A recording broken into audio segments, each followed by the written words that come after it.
Chers collègues ergothérapeutes, je vous parle aujourd'hui à la demande de quelques personnes de la marge de manœuvre. On connaît déjà le modèle qui a été mis de l'avant par l'équipe de Marie-Josée Durand, c'est-à-dire la marge de manœuvre thérapeutique. Dans cette vidéo, je vais vous expliquer d'où vient ce concept-là d'ergonomie, à quoi ça sert et pourquoi c'est important de se questionner quand on suit des travailleurs qu'on va retourner au travail dans un cadre de réadaptation. Donc, laissez-moi définir ce concept-là et vous aider à mieux le comprendre. Je m'appelle Pascaline Éloi, je suis ergothérapeute et ergonome et je donne des formations continues sur le sujet de l'ergonomie aux ergothérapeutes. Donc, la marge de manœuvre ou marge de manœuvre situationnelle, c'est vraiment un concept de l'ergonomie qui explique cet espace de régulation qu'un travailleur a dans son travail pour demeurer en équilibre entre sa santé et les objectifs de productivité.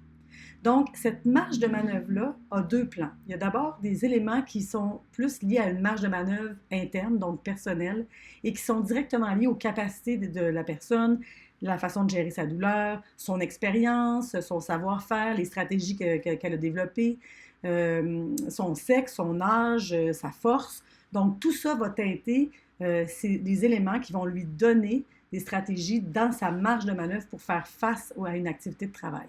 Les éléments qui sont plus de la marge de manœuvre externe viennent de l'entreprise. Donc, ça va faire partie de tout ce qui est proposé comme moyen par l'entreprise, que ce soit des échéanciers, la répartition des tâches, que ce soit les types d'outils, la disponibilité des outils, que ce soit une culture d'entraide, tout ce qui est mis en place qui va aider le travailleur dans le choix de comment il va faire le travail qui lui est demandé. Donc, quel mode opératoire il va utiliser, de quelle façon, à quelle vitesse. Et cette marge de manœuvre-là nous permet de faire face à la variabilité du travail.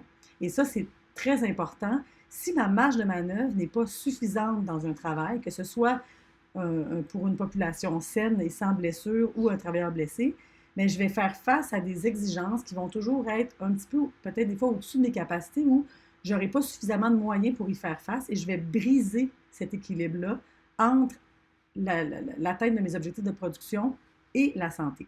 Donc, la marge de manœuvre situationnelle, c'est vraiment une marge de manœuvre qui appartient à chaque situation de travail et chaque travailleur.